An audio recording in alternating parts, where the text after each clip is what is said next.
And welcome back to the Northland Sports Page. Brian Prudhomme, Dave Cook, Topher Davis. It is hour number 2.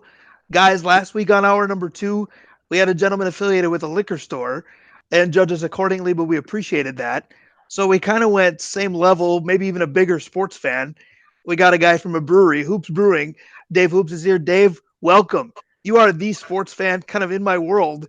You're pretty happy to be here just for that reason. You love to talk sports.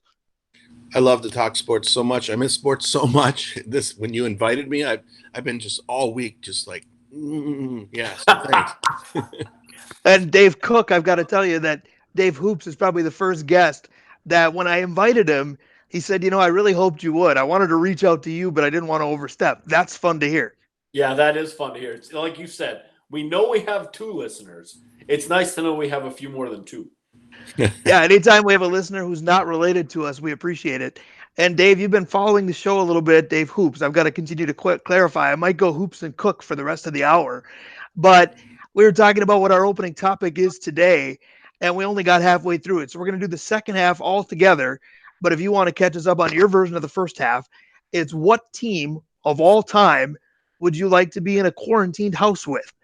And we've already done baseball and football. We saved hoops for Hoops Brewing. We saved hockey for the hockey dad. But you have some baseball and football answers too. Me? Yeah, I'm ready to go. Fire away. Okay, so nationally, I lived in San Francisco a long time, and the Barry Bonds era Giants when prime time was playing, and I can't remember what year that was, but that's that team. That would be my national vote, and All of right, I course, like it. and obviously the '87 Twins. I mean, that's easy. Yeah, I think 80, the 89. 87 Twins is a really good one. The 87 Twins that won the World Series, that is my childhood. That Bonds Giants group, Dave Cook, that could be the group that went right down to the wire with the Braves, won 100 plus games, and might have been one of the best teams not to go anywhere. Yeah, no doubt about that at all. That's Jeff Kent at second base too, isn't it? Yep. Yes, the best The mustache in baseball. it would be fun just to listen to Jeff Kent talk about potential Hall of Fame and whether he should be or shouldn't be, and tie that back into how Bonds may have impacted, how people see Kent. Well, and I think a lot of people talk about, teammates that were good. You could look at Bonds and Kent as Batman and Robin, but in that sense, I always got the feeling that Batman and Robin didn't care too much for each other. Right. That was what I was saying. That and Batman may have been like Lex Luthor, depending on your point of view. In those two. Right. Dave Hoops, what about in San Francisco? Anybody from 1989, whether it's Oakland or San Fran, just because of what that World Series is more known for than the game itself. Yeah. Well, It's odd that I was actually driving to the city when the earthquake happened. I was staying at a hotel because I was moving there. Oh wow. And I was watching it on TV, At what right? point And did then you the want to turn back earthquake. on that move decision? Oh yeah, it was pretty crazy stuff. But then, of course, when I got to town, it was really easy to find an apartment. You know, but yeah, no, I was that Bay Bridge series was a big deal, and of course, it's only remembered for that. I mean, in my mind, the earthquake. Right. Is that unfair to that Oakland A's machine? Because the Oakland A's were in two other World Series right around it. By the way, they didn't win those. The Dodgers won and then the Reds won. The one time Oakland truly got it done in that 80s run, everybody talks about something else. Topher, it's not unlike how we talk about the 86 Mets. They did a lot of great things. Everybody remembers Bill Buckner handing it to them instead, which is false. Right, exactly. I mean that '86 Mets team, obviously, and Dave Hoops, we talked about them as being a team to possibly be quarantined with because they would have had some wild times. But yeah, they no had some crazy rehearsing, Dave stories. Hoops. We all agreed on the '86 Mets right away without even thinking. There's something about Keith Hernandez, Lenny Dykstra, Doc Gooden, Daryl Strawberry, Ron Darling, Jesse Ojo. Orozco, Howard Johnson that we all wanted in. What's your take on that group? Oh, you'll love this because in '86, the way I worked my way through college is I went to Alaska and worked on the fishing boats, like dangerous catch stuff. Except, trust me, the TV show is ridiculous. Hey, But we know all anyway, about Deadliest Catch. We interviewed a guy. We can't remember his name or what he said, but we know all about it. We'll get into that with you another time. well, the point is that entire season fishing, I wore a Mets hat. I was rooting for the Mets. I was behind them. It was cool. And so I think very highly of that group, although it's not, I like to follow teams where I live, that I have a reason for. And I followed the Mets, even though I didn't have a good reason. I wasn't a New Yorker or whatever, but good stuff. So, Topher, Dave Hoops explained his Mets fandom. I don't know that I've ever asked you. I know about it. I've been to a Twins Mets series with you, and I don't ever want to do that again, even though I love you dearly. But where did your Mets fandom come from? That Twins Mets series went pretty well for the Mets specifically. But I mean, I don't want to go again. Goes back, I mean, to the the youth days, obviously, and I think a lot of it had to do with after 91 or no, excuse me 93 when the North Stars left, ripped my heart out. So I started reevaluating sports fandom. If the North Stars can leave me, what's going to happen when everything else starts leaving me too? So I was looking around and I got at that time is when the Dukes player started living with us. Had a Dukes player live with me, Tony Shaver, who was drafted by the Mets, had a bunch of Mets stuff, was a big Mets fan. And so we started talking, and that's kind of where, in the early 90s is when I got into the New York Mets. Here, Brian, I thought he was going to say he became a Greg Jeffries guy right from the get-go. How about that for a guy that never really went anywhere? Him and Phil Nevin, to me, are the most hyped up prospects ever to just kind of jump around the league. Dave Hoops, do you have any Greg Jeffries or Phil Nevin memories that you go, hey, that guy was supposed to be good. What the heck happened to that guy? My Phil Nevin story is this, not to jump off of Greg Jeffries, but Phil Nevin, the first time I went to Wrigley Field, he was with the Cubs, and he walked off the Cardinals, sorry Dave Cook, that day. And then a week later, he was with the Twins during a failed playoff run against Oakland. And I'm going, this guy is supposed to be the best thing since sliced bread. Why can't he catch and stay anywhere? Phil Levin is like my Ryan Leaf. There's just I forgot about him as quickly as I was excited about him. I apologize that we brought him back into the fold for you memory-wise, but you said Ryan Leaf. That's a good segue to go to football. We already talked about our Vikings teams, and the national teams I think we had a little more trouble with because we were all over the map together. There was no huge consensus. I'm going to guess. I'm going to get a Niners team from you, but go ahead. Nope. That's a funny thing, and we talked about it when we were together last time I was on the show. I watched the Niners win 4 Super Bowls living there. So I understand what the city celebrates like, and of course I, love Joe Montana. How can you not, right? But not a Niners fan because I had an uncle when I was little in Denver who introduced me hard to the boys there. And we talked about Craig Morton and all that back then. And of course, I'm a lifetime Vikings fan. So my picks are going to be, nationally, the probably the Broncos team that Elway beat, I think, Washington with.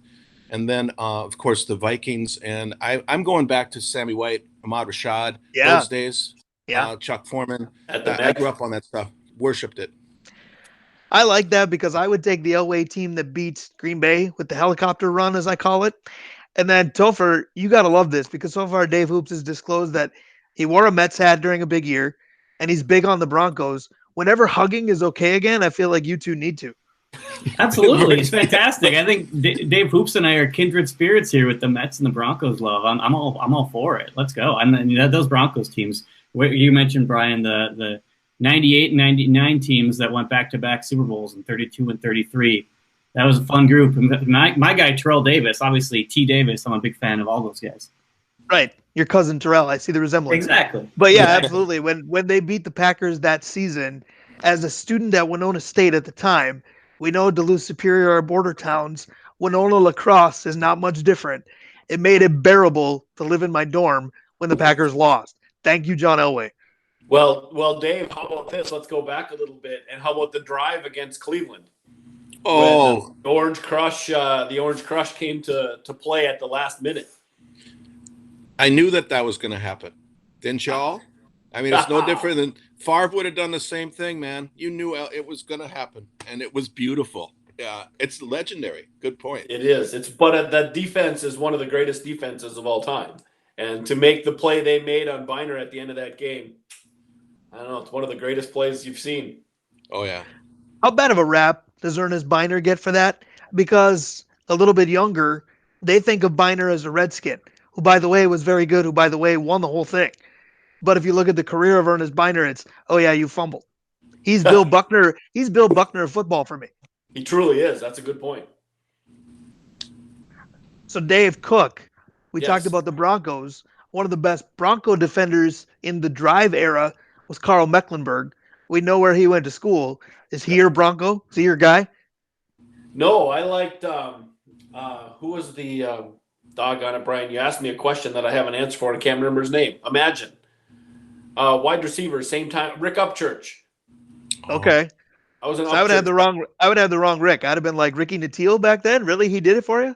I had an Upchurch. That was my guy. All right, that's fair. All right, so Dave Hoops. Let's go to Hoops. This is harder. We just had a great documentary about I think one of the obvious teams we'd all want to be quarantined with to find out more about them, but we just found out a lot about them in the last 5 Sundays if you watched. So, let's take the 97-98 Bulls out of the mix for now. Where would you start? Dave Hoops, you did say you want to talk about the last dance, so we will. But where are you going to start with the basketball team? Where there's a lot of different topics here. The coolest thing is I told you guys I lived in the Bay Area, and before I started brewing, I ran a courier company, delivering packages here and there by plane, car, bicycle, et cetera, et cetera. But we had Golden State Warriors season tickets. Now, this is back in the day when they absolutely sucked. They'd never, ever won. But I was in charge of those tickets, right? So I gave them to clients, but I also went to the games. I saw every great basketball player that I care about, and I don't care so much today. But back then, I saw the round mound of rebound. I saw Ewing. Of course, Chris Mullin played on the team. Joe Barry I Carroll. saw Mike play at least like 6 times. I was so into it. So those times mean a lot to me. And the Warriors were just a doormat, as you all know, right? But I'm going to still say, obviously, I'm a huge Michael Jordan fan. It goes without saying. And so the Bulls are, going to be my big team. But I'm going to say, like, back in those days, I would have liked to hang out with those guys. Mullen and run TMC. Richmond. And, Yeah. Mullen and Richmond, man, that was fun. They weren't very good as a team, but individually they were. And they were super cool. Like, more than once I got to meet him in random stuff. And Chris Mullin was like, he was like Larry Bird to me, like a truly great white man player, rare, right? And I didn't mean that like it sounded. I mean, he was just amazing, right? That's okay. I think everybody knows that Larry Bird has a nickname of the Great White Hope or the Great White Hype for a long time for a reason. So I think we get it. Chris Mullin, I would love to have him on the show because we would never get somebody that high profile, for one, because I would talk about the Dream Team forever. But for two, I would just absorb that accent. People associate Chris Mullin with the West Coast because of his NBA career. Oh, no. Absolutely is. The prime time of the Big East. Remember with Mullin and Ewing and that whole Syracuse run? That was fun college basketball back then, too. All right, so from one Dave to the other, Dave Cook, where are you going with Hoops? So we went professional for most of this. So professionally, I've got one, but there's a college team I'd like to hang with too. Let's do the pros first. I will really, really, really like to be with Muss in 1989 when he brought the Wolves back, and how he had to figure out how to have a team of nobodies play basketball Mussey's way. Yeah, what do I do with Pooh Richardson and Todd Murphy, and why are these guys on my team? Because Tony Campbell and Randy Brewer were fine, but not much else.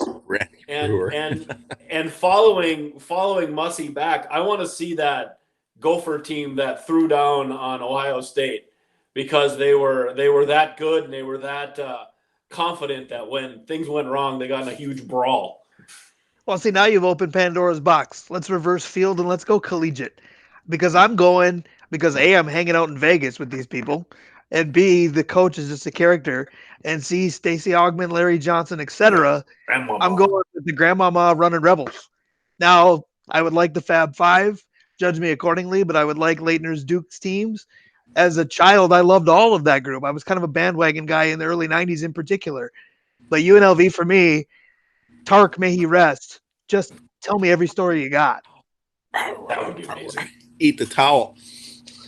Yeah, no, I adopted that theory. When I was a student manager at Easton, I would get nervous. I would be like this.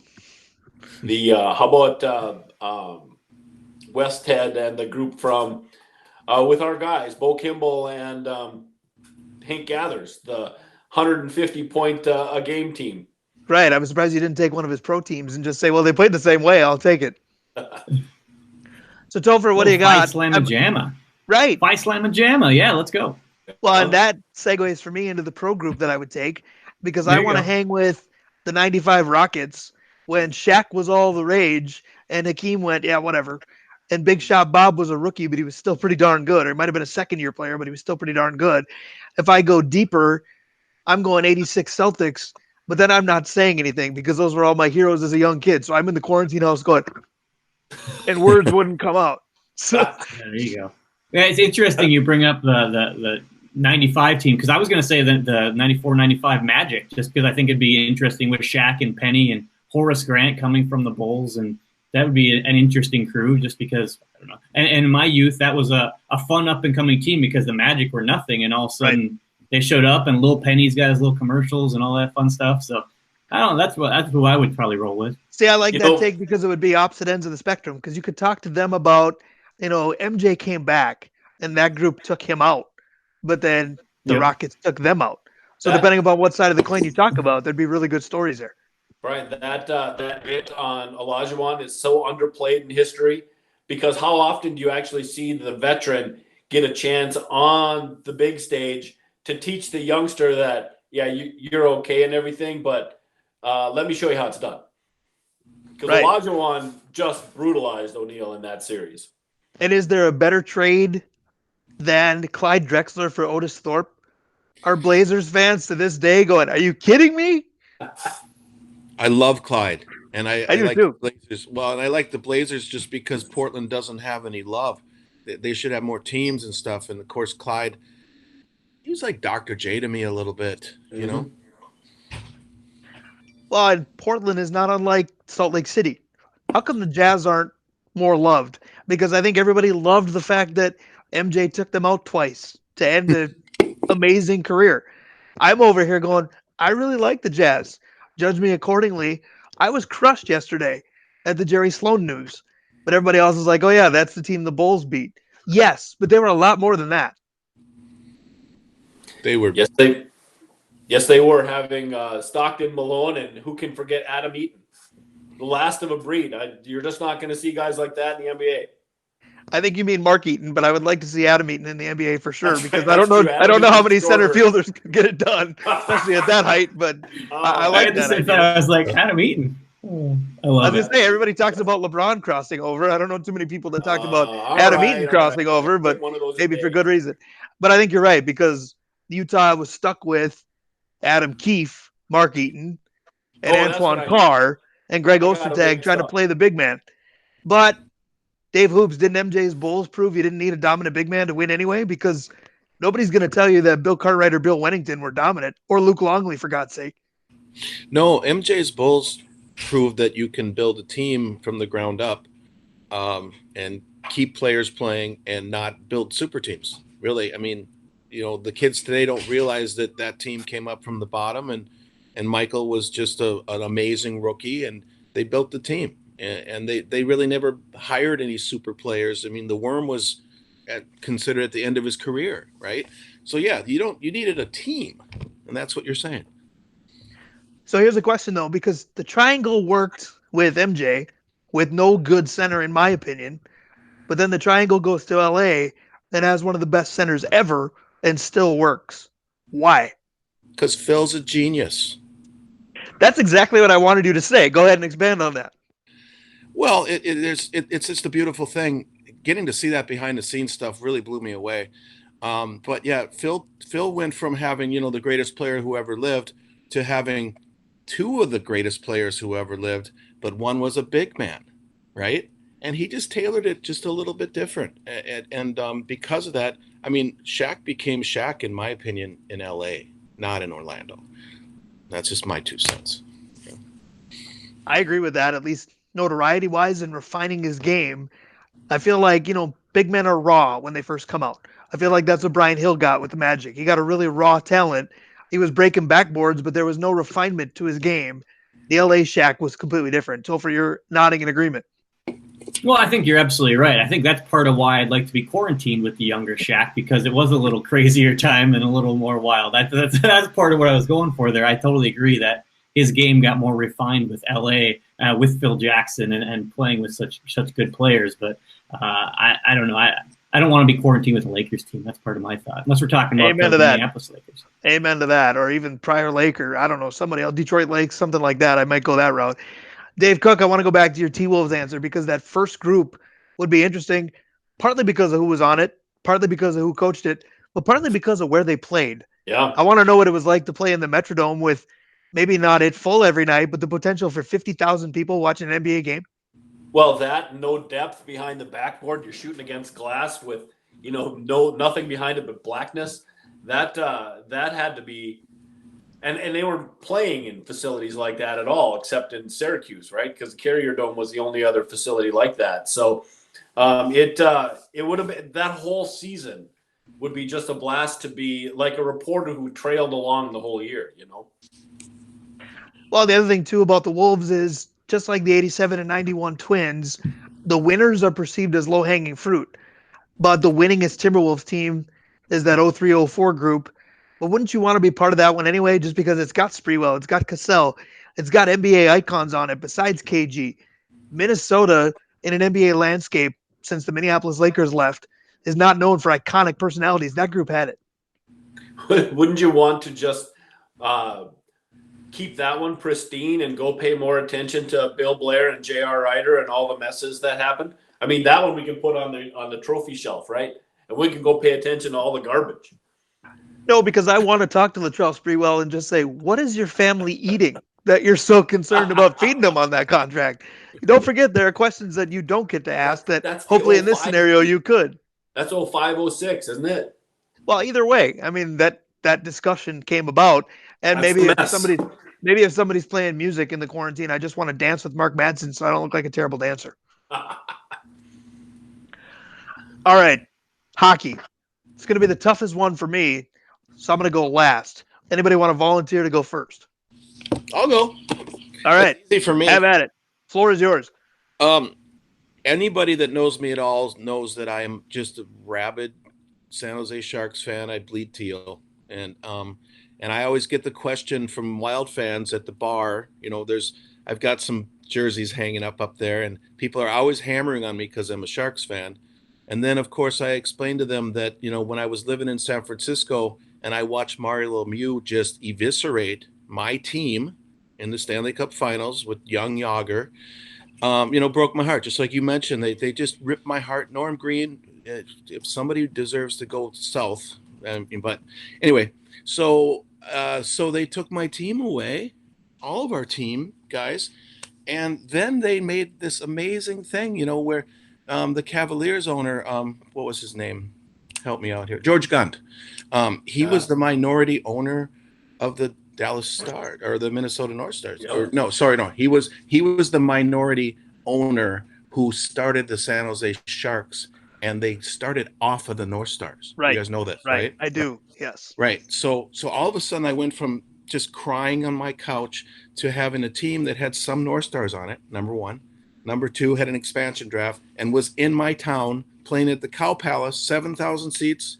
Season tickets were like, I don't know, $900 or something.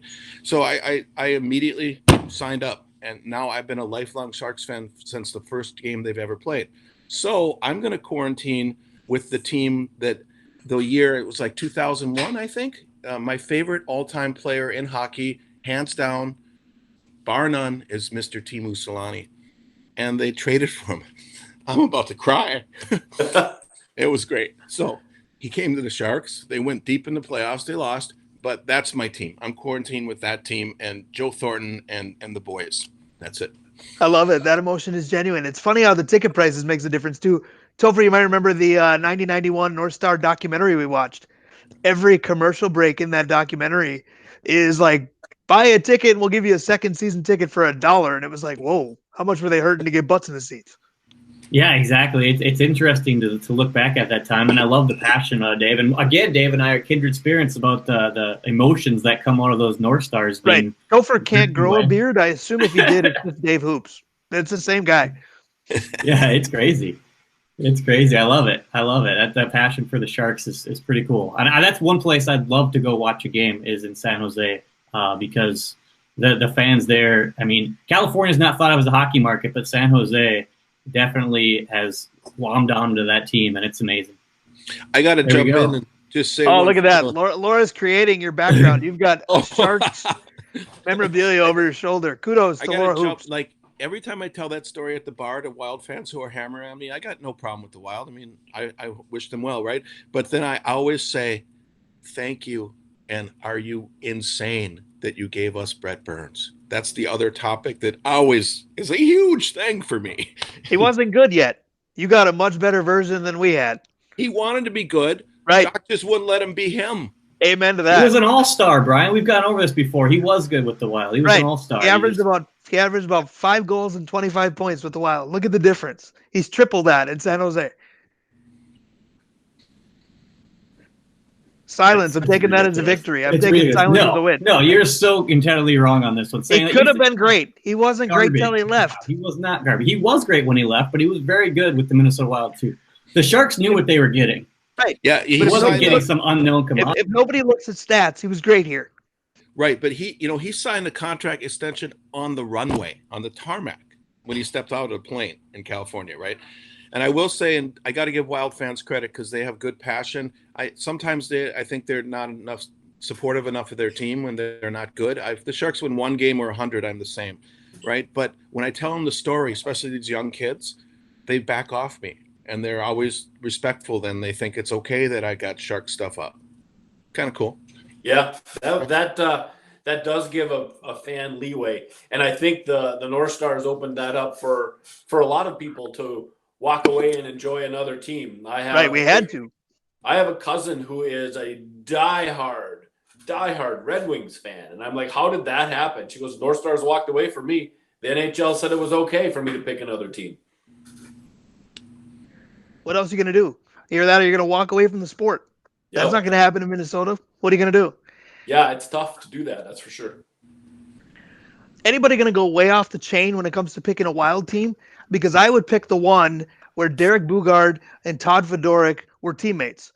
Because if I'm quarantined with that group, we might not be quarantined for very long because those guys beat the crap out of anything. Why couldn't they beat the crap out of the coronavirus? I'm just going to take that group as a completely off-the-wall selection. Wild for me are tough because they are, Jock kind of had them all buttoned down. Yoba had them buttoned down. There's not really been a team that was allowed to have a ton of personality, right? They've always been, milquetoast is the wrong phrase, but they've not been super not these huge personalities. You got to go back almost to the 70s North Stars to have a Minnesota team like that. So I think it would be fun to go see, speaking of the 70s, how about the Philadelphia Flyer Broad Street Bullies and just kind of get nuts with those guys? Because that would probably be – the stories there would be intense, I think. Yeah, you're right. Those 70s Flyers teams, man, that team, they have all sorts of stories that I can't even imagine. They just didn't care. They didn't care how exactly. good you were, how bad you were. They were going to beat you up and win. What about the 94 Rangers? Because they would have a ton of stories that nobody heard. Because when they finally broke their drought and won the Cup over Vancouver, the world was talking about the OJ trial. It was, the Stanley Cup was won this month too. I feel like the Rangers need to be like, hey, wait a minute. We won a championship. Anybody remember that? That's when fighting started to go away in hockey, Brian, because when they said, that during the Stanley Cup playoffs, they dropped the glove, everybody again thought about the OJ trial. Right. Everybody said there's evidence on the ice. Grab them all. Find one that fits. So in all seriousness, the Wild is tough. Because is it 03 or 14? Just so you can ask, can you believe you guys did what you did? I mean, is it Brunette ending Waugh's career? It's a low-hanging fruit, but it makes for the best story. Yeah. That could be it. Also, I mean, yeah. The 08 team that actually won a division championship, that's the team that probably should have gone further than right. I was going to say that was the team that was favored, had home ice in the playoffs, and didn't win it. Right, exactly. And they had a very good defenseman by the name of Brent Burns as well. That was taking care of business. Yeah, probably had Boy, five imagine goals if and they probably had 5 goals and 10 assists that year. What a stud! Yeah, he had 15 and 28 assists, but Probably the year he played forward. as a defenseman, And for the record, he's also the most beautiful hockey player I've ever seen in his Yes, present. he's got a very similar beard to a guy I know. No question. No question. So Dave, talk about brewery life because there hasn't been brewery life because of COVID, but you're close. What measures are you preparing to take and what have you taken already? Well, thanks for asking that. This is, I've been telling a lot of people that I talk to, like, if I didn't have such anxiety and stress over the financial, economic concerns here, I would really be enjoying the situation. Um, Laura and I have both our kids home. They're big. Our house is small, so but they're here and they're safe. And we've been doing a lot of interesting, fun stuff as a family. So to answer your question, as the brewery, I made kind of a novel decision that was a lot more extreme than a lot of my colleagues. We locked the doors right after St. Patty's when the Gov kind of shut us down, and we've stuck with the same two managers who alternate.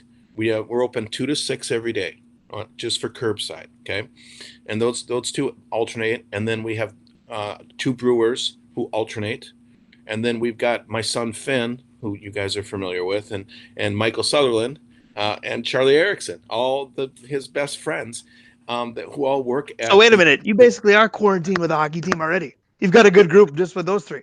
Hell yeah. And the great thing is, like the families are all quarantined in home. The Sutherlands had to quarantine for the first 2 weeks actually, because they had come back from Spain like last minute. But those kids all work there. So the only thing they've done the last 2 months is go between their homes and work. Okay. So they're very lucky. And then I'm very lucky because they fill crawlers. So all we do is sell the crawlers curbside. You can order online or you call in. And then I also sell to a few liquor stores in town, right? And then I'm doing another novel thing. I'm not delivering because I think it's, the danger to my employees, and the liquor stores deliver. So they're my partners in crime, and I deliver to them. And I'm trying to be respectful of all the people around, and still be safe. And we've done that. We do a lot of curbside. We buy a lot from our friends. We try to help, right? Um, I'm broke. But to answer your question, overall, I'm pretty positive. So what is June 1st going to mean to you? Because you're not a restaurant per se. Outdoor dining is not easy, period. Outdoor atmospheres are not easy for different places. But how do you expect things to change as June 1st draws nearer? Everybody's gradually doing different things. What are the biggest steps that are coming for you that you're excited about? And what are you a little bit hesitant about? Because the restaurant phasing plan has had good news, bad news, backlash, hesitancy, all of it. Yeah, that's a great question. I'm going to give you a little bit of a scoop here. And the news I told you is going to talk to me after this, but I'm not going to give them as much. So, to answer your first question, I work with a really great HR person named Stacy Johnston, and she's incredible. And she was helping me put together a COVID preparedness plan, which we had kind of in place. We were expecting the Gov to give us like a 50 or 30% capacity deal, right?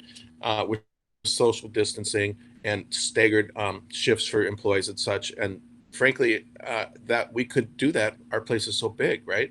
And so we're working on that. We're all ready. And I'm not angry. A lot of people are angry, but I'm not angry about what the governor's doing because I think he is being careful, and we are spiking up here and there's more testing. So there's more cases, right?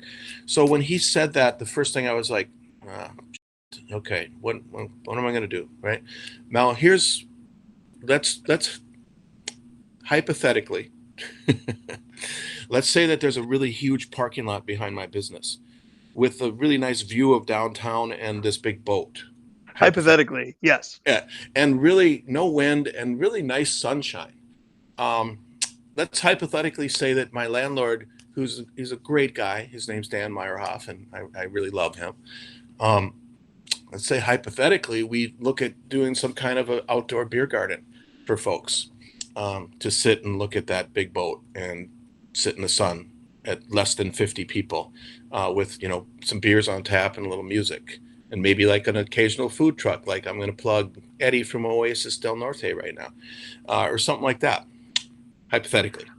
I think hypothetically I might be finding my way to Hoops Brewery when this all comes to be again. Let's talk beer because that's what Hoops Brewing does. What should people be looking for, wanting to try, wanting to have when they're able to get to you again? Well, that's another great question, Brian, because I've been really fortunate. Man, you're just an expert. Um, we have Yeah, just ask me, right? Best of the best, right, Toph? we got 28 beers on tap, and the great thing is that because we're a small brewery, our batch sizes are not that big. And when I was afraid and worried about some beer starting to go out of date, I don't know if you guys read it or followed it. You probably heard about it. The month of April, I did free beer for healthcare and first responders, which I'm such an idiot. I was so overwhelmed and taxed. I had no idea what it would be like, right? But we gave away, I don't know, maybe 15 grand worth of beer in April, which I hope will come back to me. But it was great to support these folks. And we moved so much beer that we got fresh beer, 28 varieties. We got a beer called Driveway Beer, which I would recommend because that's what I've been doing. Is when I see a friend, like last night was Jeremy Jeanette's birthday. You guys know Jeremy, and so we sat in his parking, his driveway, and had a driveway beer. And we've got a bunch of lagers, German lagers, which are really good, and they take a long time to make. Well, guess who has a long time? So we're good there. And then we just put out a brand new session IPA last week called Number 31, which I would recommend. But in general, we've got, I think the word would be a dearth of good beer. Maybe not a wrong word, probably, but those are a few. Hey, at this point, I think that word is acceptable. Anything that doesn't involve closing, canceled, unprecedented, things like the quarantine, those are words that are going to be outlawed soon. You can use dearth as much as you want. Dave, tell us about the driveway beer. What's that all about? What's unique about that? Well, it's unique because you can only have it in your driveway with your friends with social distancing. But what it is, it's a pale ale, which I consider myself like a pale ale guy. I mean, it's like the Sharks. I just believe in pale ale, right? But this one, I made it to be like really smooth and easy drinking with a little bit of wheat in it. And then we took 100 grapefruits and zested them. My son Finn will still complain about that. So it's got a little like a breakfast type of thing going on, and it's just really easy to drink, and it should put you in the mind. I golf up at Ridgeview, and like we sit in the parking lot there, and on our truck backs and drink the driveway beer and talk about how it's going to be in the future. That's awesome. That's an awesome name for beer. That's awesome thoughts. I was going to say, I like that. I need a driveway now, though. I basically only have an alley. Can I have a driveway beer in an alley and just be a little out of place? Hey, it's your world. You create it. Yeah. All right, I can appreciate that. You mentioned Finn. We know him. I've been very fortunate to know your whole family. He is a senior or was a senior because graduations are happening. You guys are senior parents. How has it been with their end of school being a little unceremonious compared to most people? It breaks my heart. It sucks. But so my daughter's a senior in Oregon, Daisy. Okay, so she's trying to finish school on the couch, right? And she's going through this. And then Finn is a senior here. It's okay, frankly, Finn a little bit. He's kind of a stoic, as much as I talk, for every word I use, Finn uses one, so so he's been really solid on this. He's been, matter of fact, he's been being able to see his best friends. He's enrolled in school in the fall. Obviously, we don't know if he's going to get there. They did this virtual, you probably heard about it. They did a virtual walkthrough at school. Yep. And it's going to be on TV. Yep. But it just breaks my heart. No prom, nothing that, no senior skip day. Sucks. All right, so Finn is stoic. You obviously are not right now, and I appreciate the genuine emotion. And I've known Daisy perhaps better than Finn because being a hockey broadcaster, you're not in a very close vicinity to the players very often. Being a volleyball announcer, they're right there. Daisy's not the most stoic person I know. Love her dearly. Senior in college, different world. How's she been with the whole thing? Well, and she's more like me. She has a lot to say and everything else. some of her best friends are quarantined here too, so that's been nice for her. But she hates it. She hates it. We have a house in Oregon we're paying rent for, and she has her best friend she lives with, who she really loves, and she just feels like she's lost so much, and it's just been taken away from her. On the other hand, she's the only one in the family that will sit down and watch a movie with me, eat some popcorn, and we did something which is, I don't know, maybe stupid or maybe brilliant. We got a puppy, and we got him in April, the first week of April. So we've had him a couple months now, and um, Daisy and I are raising him, and I give him like 4 walks a day, and lost some weight. So that's really helped us, I think, as far as our mental health. So in general, and if you guys have any ideas, I got to write an article here for the DNT next week, and I've been writing them, intermittently, being super positive. Right. Is this still That, Hoops on Hops? Is that yeah, what this is? yeah, but it's Okay. not so much about beer always right now. Like the last one, Sam Cook called me, giving me love on it, which just again I started crying. But if you guys have any ideas, I have to submit an I article. got one. You can write about what a great time you had on a radio show that's not on the radio currently. There's your article right there. Pandemic thoughts. It's a Yes. good call. Yes. Yeah. Quarantine quenchers. What helps you through? Yeah. All right. So you specifically said you want to talk about The Last Dance. The floor is yours. What would you like to discuss? I guarantee you we'll chime in whether you want us to or not. Well, I realize people are a little bit pessimistic about this was Jordan's production company and blah blah blah. But first and foremost, I cannot believe they had that footage for all these years, and it was so remarkable watching it from behind the scenes. And I never missed a Michael Jordan game. I mean, I literally worshipped the man. And the fact that he gave us that much access to himself during it was really moving for me. The biggest thing was Finn, because I don't watch NBA that much anymore because I'm frankly a little disgusted by how things have changed and how the players behave and such. I mean, I love sports. I still keep an eye on it, but Finn worships the NBA. So into it. We play basketball outside all the time, and I still beat him. Believe it or not, sometimes he's upstairs probably. So wait a minute. It's not James Harden. It's Dave Hoops. That is the original Fear the Beard. I like it. Exactly.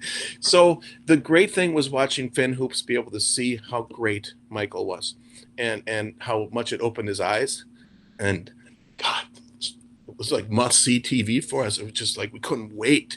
So I'm just going to start there, and let's go back and forth.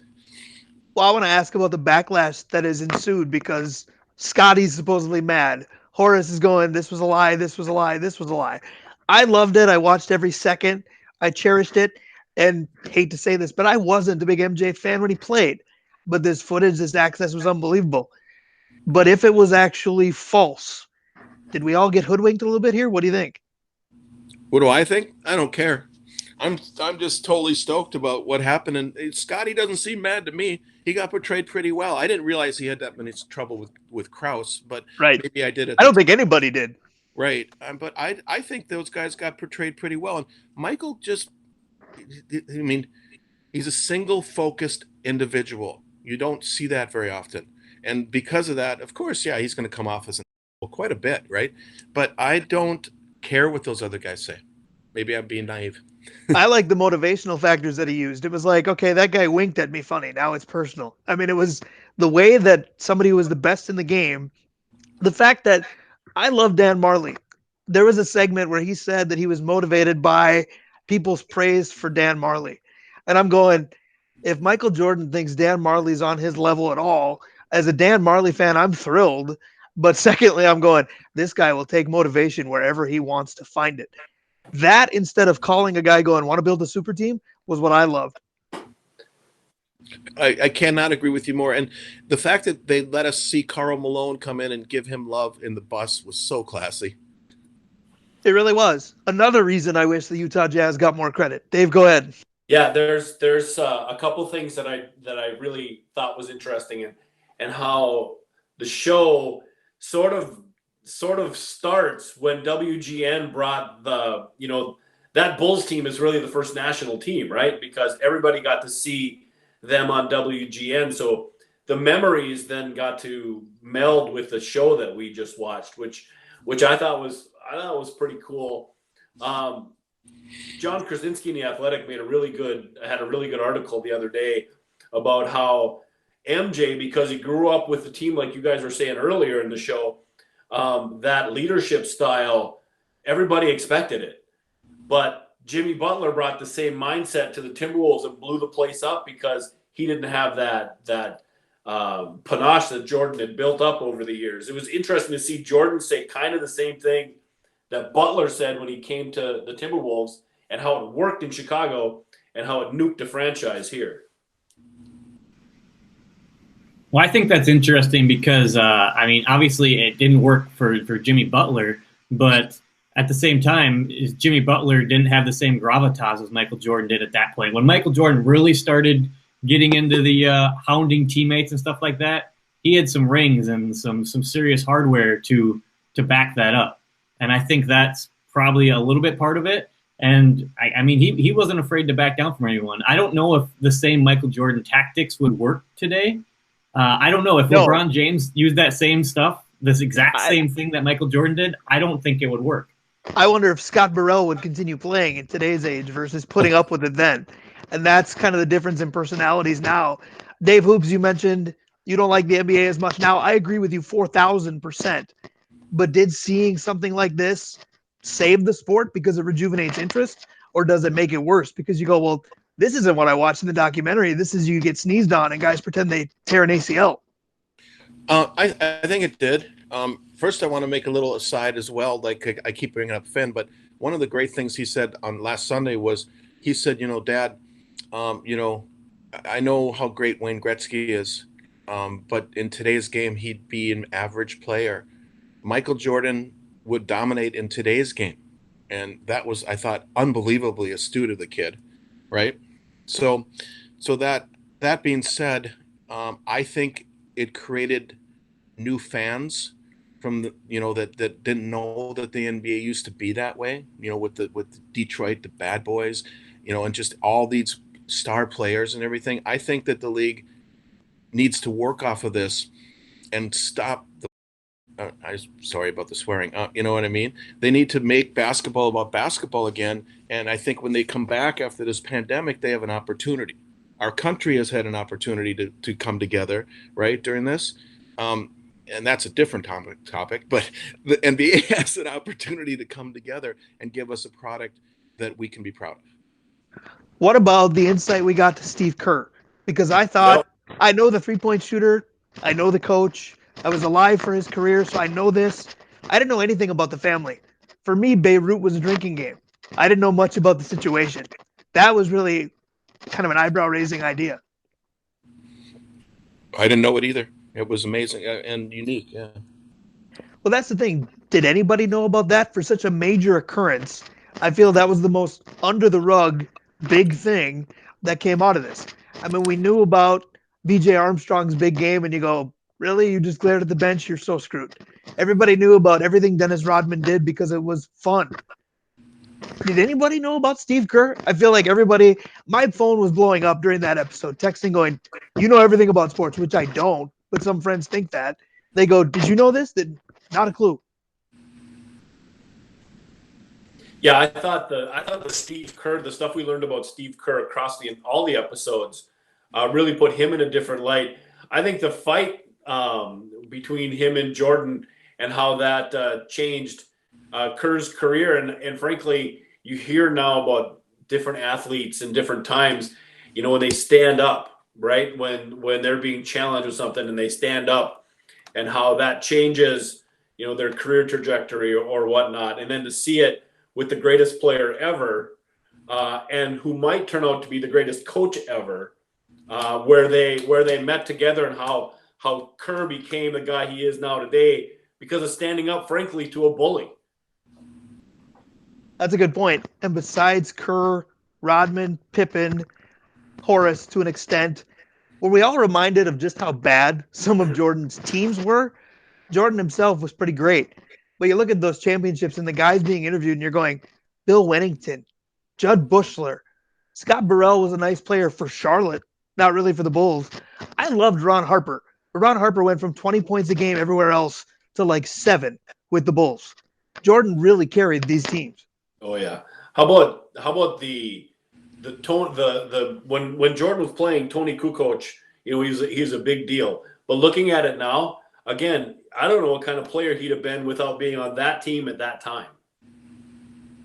Yeah, I think that's a double-edged sword. And Dave Hoops, you can wear in on this one because part of me says he get motivated by two of the best, Pippen and Jordan, and that makes him better. Part of me also thinks he was intimidated by Pippen and Jordan. If he isn't, does he go to star level quicker, but maybe the ceiling is lower? Well, first we got to remember, like Steve Kerr, like gaining Michael's respect was a big deal, but he was also being coached by who I think is one of the best coaches ever.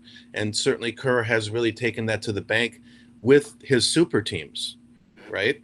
But I think that Tony Kukoc was in a perfect position. I think he was a European player who was a big deal and was maybe at first a little starstruck by those guys, but I think he was really used well, and Phil's system used him well. And Tony, I mean, you talk Paxton, for example, Kerr giving him all that love to becoming that guy. It's a team game, and I just can't hammer on that enough because there's a bunch of also ran half-ass players on this team. That's kind of what you're saying. I agree, but they together, Yeah. Right. And I think also when you look at the 2 years where Jordan was not there, or the year and a half or whatever, they weren't terrible. They made some decent runs. Obviously, they weren't the same team. And Scottie Pippen really took a step up, and that's maybe where Phil did his best coaching without having, that superstar level player. So, I mean, they had some very good players, and it proved the triangle could work a little bit too as well. Guys, maybe we missed the team that we should have said we wanted to hang with in quarantine. That would be that Birmingham White Sox, the Birmingham Barron team where everyone went to play ball, because the intensity in that room had to be just off the charts. Well, because I just want Michael Jordan to introduce us to everybody else on the team, because I want to know if he even knew the name of 3/4 of his teammates at that point. How about Michael's relationship with his security guys and Gus and that guy with the mullet? Yeah. That was really interesting. How bad did we all want to be Gus by the end of this? I mean, other than the illness, I mean, the special relationship they had, pretty intense. And how good was Phil with Dennis Rodman? Because obviously Chuck Daly was, but obviously a number of coaches in between those two and after those two were not. Phil's the Zen master. Feel like he proved it with Dennis. He is a Zen master, but I also enjoyed listening to light those guys up, drop the F-bombs, just all that stuff that you didn't really see Phil doing. I've read all Phil's books, and I love the book about Kobe and stuff, and he comes off as being like this Zen master, just serene guy, and he was unloading. It was beautiful when Dennis went away, and then he, talked about it in front of the whole team, how he dishonored us and stuff. I think he did a beautiful job, and I think Dennis, he's really misunderstood, obviously. But he could not have been in a better position with that coach and that teammate, No, it's really interesting because the personalities they meshed. Like you said, together it was incredible. My favorite interview with Phil wasn't one for the documentary where he's sitting in the chair. It was one of the clips from a media interview where they said, "Are you disappointed that Dennis is taking your focus off the NBA Finals?" And he said, "No, it's taking your focus off the NBA Finals." I wish more people would be that forthright with the media these days. Yeah. All right, so let's close in Topher's wheelhouse. Let's talk about golf. And it's actually my idea, which is going to stun people. Let's talk about golf. Cat out of the bag. I like golf about as much as I like the Green Bay Packers. I just don't. But tomorrow, pretty cool event. I'll let you guys have the floor. Yeah. Tomorrow the match, Tiger and it's Tiger's playing with Peyton Manning, right? And then they're taking on Phil and Tom Brady. So it's going to be an interesting matchup. They're doing best ball for the first 9 holes and an alternate shot for the second 9. One club challenge on the 5th hole. Should be some good, fun social distancing. It's going to be fun to see some live sports, I think, as well. I know Brian will have a different take on that part, but no, I'll be watching this. You put Tom Brady in the mix. You put Peyton Manning in the mix. I'm in. Although I will say this: The masses will probably cheer for Peyton and Tiger. I will be totally the opposite side. But Tyler George said last week, you don't like to see people do things they're not good at. Aren't we doing that here to some extent? Or is it because, just like we saw with Jordan, every time a big time athlete is done doing what they do, they can't wait to hit the golf course? Are we assuming incorrectly that the other two non golfers aren't good at golf? No, they're going to be better golfers than we are. I mean, and the other great thing, there obviously is a handicap thing because I think they're giving him a shot on like 3, 5, and 9 or something. They're giving Brady they're giving him one stroke. So obviously Tiger's team is a huge favorite, but Phil beat him last time in this one-off thing, and I think Brady and Peyton are not going to embarrass themselves at all. I mean, I'm a terrible golfer. So I'm looking forward to watching these guys, and I don't mind being a terrible golfer. I loved it. But the fact that they're putting this on TV for us, I'm really excited. Now, Laura, of course, we've had this fight in the house for 10 years because she considers Brady a cheater, and she will never shut up about it. And that's fine, and I respect her opinion, but I love Tom Brady, and so I'm going to be rooting hard for I do too.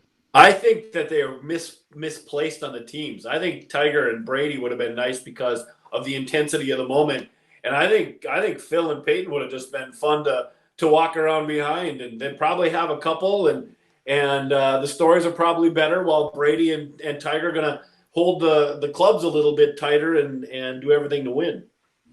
I agree with that. I think Tiger with Tom would have been better because they're both used to being widely talked about, even when they're not the ones winning. Perfect. Yeah, that is interesting. That's a very good point. Those two are the ultimate competitive people, Tiger and Tom, and just want to win at all costs. Whereas Peyton and Phil both aren't afraid to take themselves a little bit, lighthearted and have a good time with everything a little bit. Peyton and Phil do better in commercials. They do better in commercials, absolutely. Right? Yeah, absolutely. They both do. So I think I'm on team Tiger and Peyton in this one because I'm going with my Denver Broncos here and Peyton Manning. But it'll be fun to watch for sure. I just hope it's a close match and they have some good times with it. And there's actually some more chatter because I know there was a golf match last weekend as well, but the personalities didn't come out quite as much. And I think it was a little bit, more boring outside of that because when you're watching just a couple of people play golf, there's a lot of downtime between shots. When you're watching four guys play, it's not like a tournament where you can go from this hole to this hole to this hole. You got to try to fill it up. And so you want the players to be chatting a little bit more and have a little bit more trash talk. That's what we all want to see. Well, and should they have done this with non-golfers that are affiliated with sports that aren't playing because of COVID?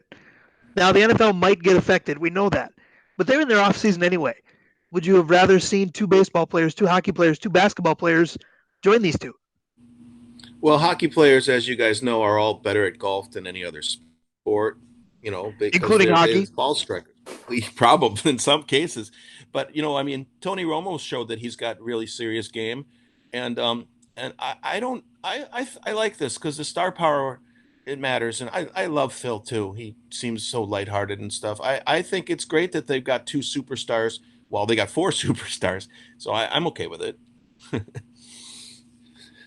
Yeah, I think we're going to learn a lesson here, Toph, and I think that ESPN and whatnot are going to try to do what they did in the 70s and bring back all the Battle of the Network Stars kind of events and bring in different athletes from different sports, and we'll try, some other sport. I think that if this goes off and it sells well and it draws eyes, I think until we get regular sports, you might see some of this.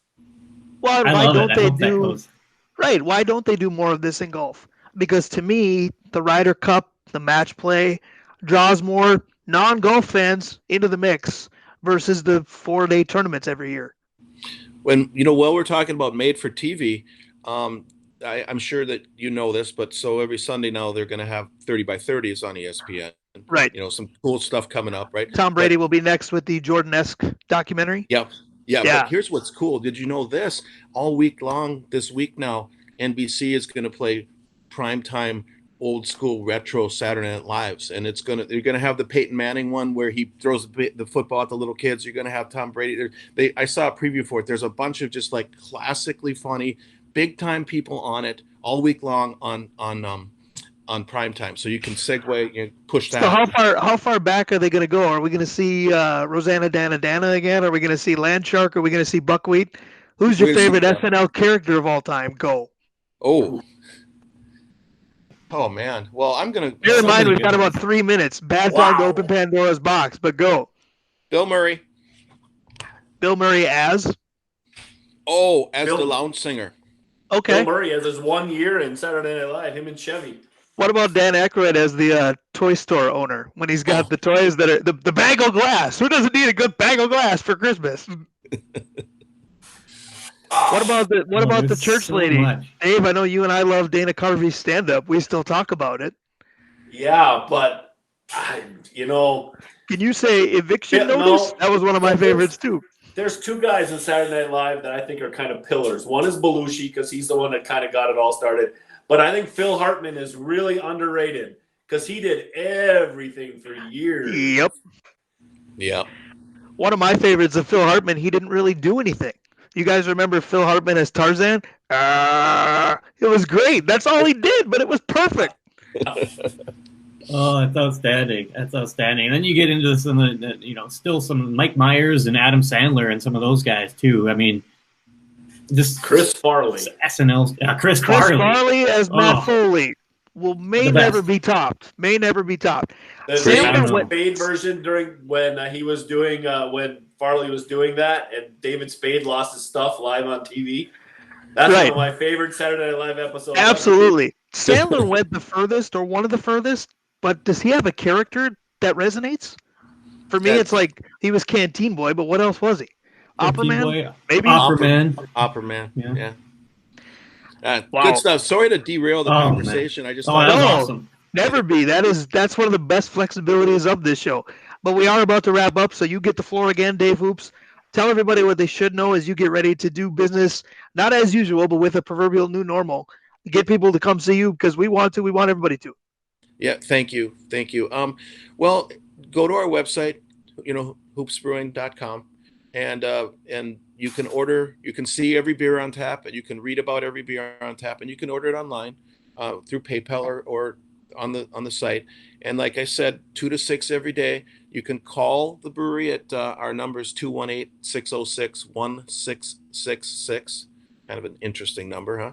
But you can call and order it. And from 2 to 6, when you show up, we will come outside masked and gloved and bring you curbside, right?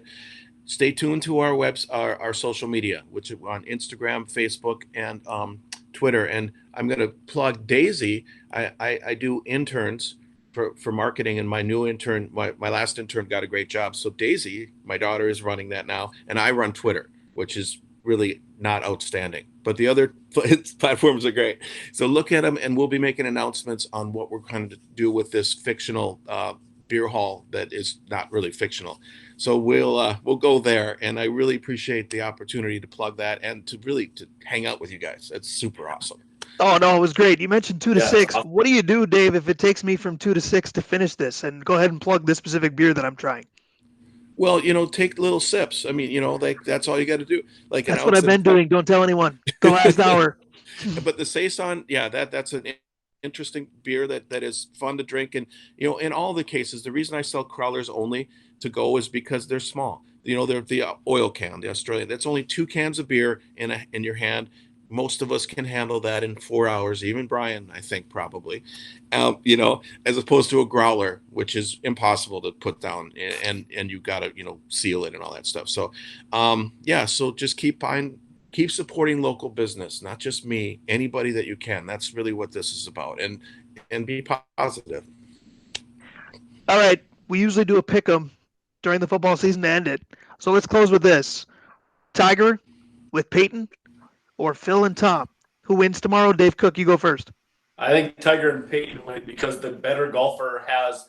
I don't think Brady can be I think Brady as the best player on the twosome is not conducive for golf. I think that Tiger and Peyton win because Brady's going to drive Phil crazy. Yeah, I'm going to go with. I'm agreeing with Dave on this one. Tiger and Peyton, I think, are going to win. I think Peyton at this point is a better golfer than Tom Brady, and I think that's going to be the difference. And that's probably a credit to the fact Tom Brady might be a little busy still playing football. Absolutely. That's what I'm going to segue off of. I'm going to go with Tiger and Peyton because Tom Brady doesn't have as much time for a recreational activity as the other three do. And, Tom Brady still thinks he's got something left to prove being without Belichick. He doesn't have anything to prove on a golf course, though. Golf is not going to be his priority. He doesn't win. I hope he does, but I don't think he does. Dave Hoops, final word is yours. Well, this is just like watching NFL today when the Lions are playing the Green Bay, and every announcer picks Green Bay. So that's not okay. I'm going with. Well, wait a minute. If we're gonna go that route, just know that I would never pick Green Bay. I'm with you with the Lions. But go ahead. Well, that was just a random, but I'm going with the GOAT. I think that Brady just doesn't lose. So I got to just at least give one vote to the other guys. Well, you gave me one last reason to love Dave Hoops, as if I needed one more. Thank you very much, sir. This was a blast. Let's do it again. I'd love to. Anytime. I love it. And I'm just going to jump real quick. Tom Brady does lose to guys named Manning. Oh, right. So if Eli was golfing, we'd be in big trouble. I love it. He loses to a guy who makes the greatest catch in history. Right. He lost to David Tyree. He didn't lose to Peyton too often. We shall see. You will see us again next week. We are the Northland Sports Page. Brian Prudhomme, Dave Cook, Topher Davis, Dave Hoops. We're out. Have a good weekend. Thanks, guys.